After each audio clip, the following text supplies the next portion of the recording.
I am Ferdinand Marcos, and I am the President of the Republic of the Philippines. I stand today on behalf of 110 million Filipinos.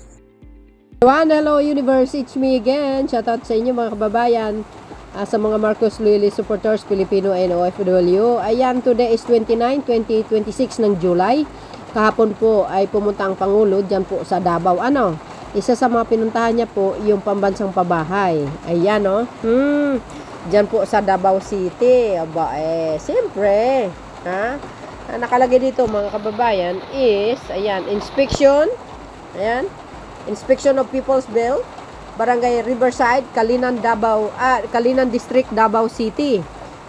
Kahapon po yan, So, tiningnan po ng Pangulo yan, mga kababayan, Siyempre, kahit sino man sa inyo, alam din po natin, karamihan po nakikinabang dyan ang mga kababayan natin ng taga Davao.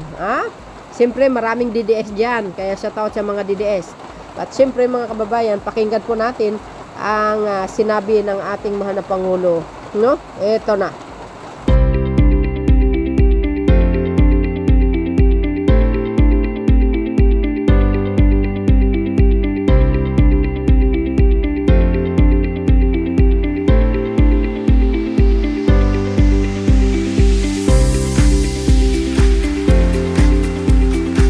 Ayan, mga kababayan, nakita nyo?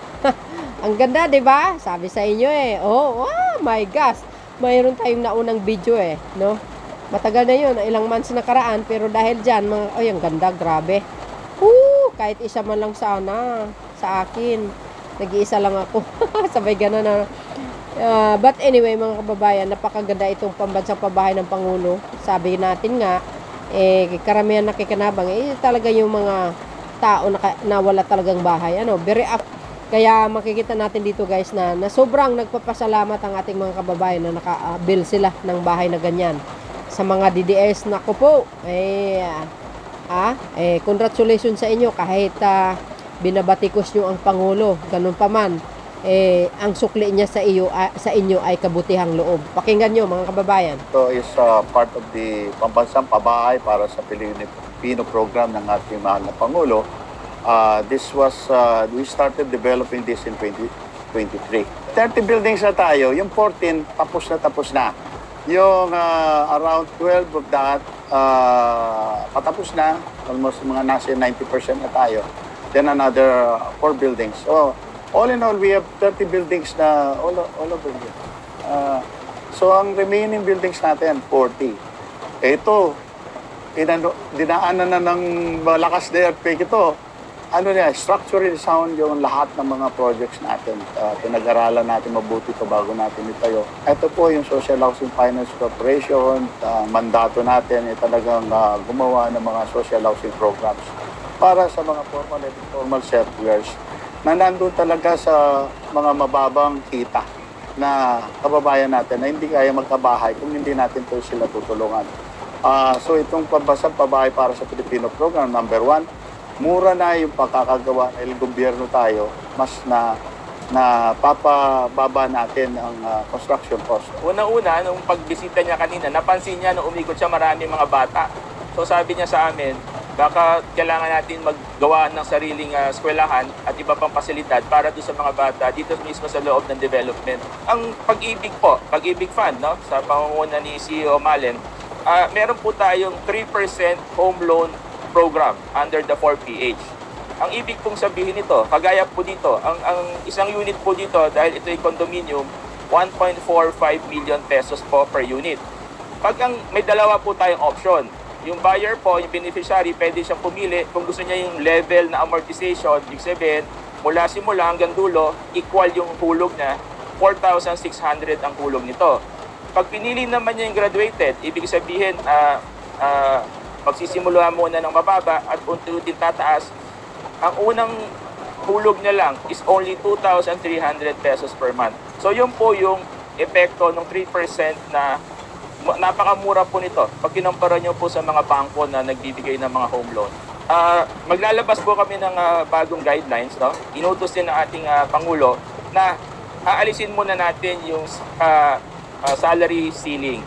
So magbibigay tayo ng period kunyari ilang buwan na mag-avail, kahit sino na Pag-ibig member, pwede na mag-avail ng 3% program ng Pag-ibig Fund. Under po ito sa 4PH program.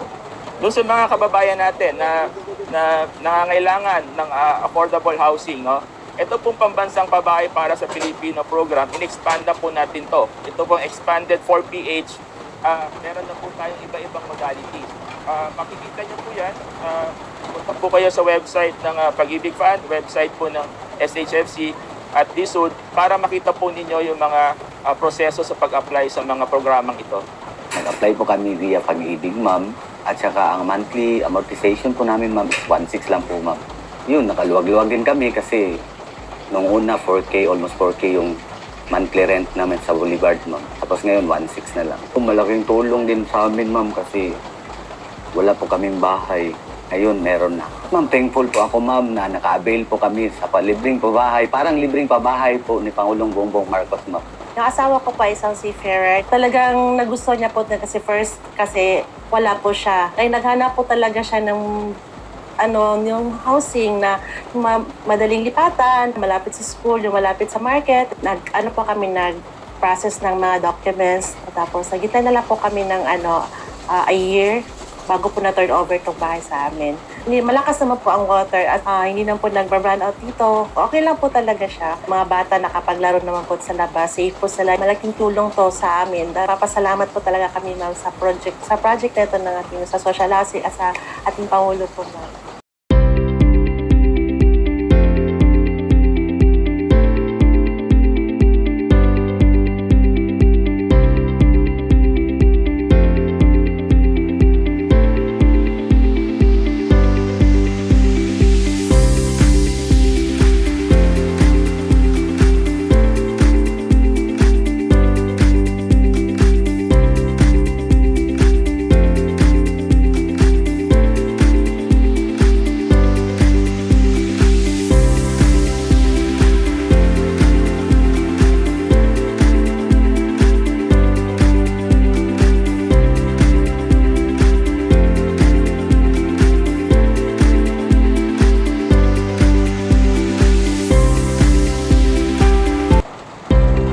Di ba mga kababayan?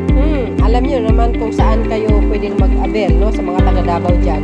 So napakaswerte ang nakakuha. Sana all. Ito po yung interview niya, no? Ng ating mahal na Pangulo. Pakinggan niyo ito mga kababayan. Sir, how is this compared to Bliss? Your mother's Bliss? Well, it's bigger and higher compared kasi syempre we are progressing now at hindi na tayo kasi dati ito sa house and lot talagang pinag-uusapan except sa cities na ginagawang mid-rise. Dati 5 stories. So ito ganun din 1, 2, 3, 4, 5 pero mas malaki yung building at hindi ganito karami sa isang development. So we're looking just to see. Hindi pa tapos to. Ang idadagdag pa ilang building pa? 42. Altogether, 42 buildings ito. So 7,000 plus ang unit na maitatayo pagka natapos na lahat ito. Tinitingnan ng planning, nagpaplano kung maglalagay pa ng eskwela. Baka pwede na maglagay. Lahat ng pinuntahan namin may bata eh. So baka kailangan ng eskwela. Basta kasi ang ginagawa natin ngayon, hindi lang tayo gumagawa ng bahay, gumagawa tayo ng community na kumpleto na lahat. Dahil mahirap tirahan kung wala naman pupuntahan yung mga bata, walang malapit na palengke, hindi malapit sa trabaho. Yun ang mga titignan natin, hindi lang yung pagpatayo ng bahay. But we'll be continuing siguro. Lahat ito, yung buo nito, matatapos by end next year. Matatapos natin yan by the end of next year. Lahat ng 42 na buildings. At isa pang bagay, nandito si Sec Vince Dizon, magpapaiwan siya rito, pupuntahan niya lahat ng nabaha. Din the southern portion.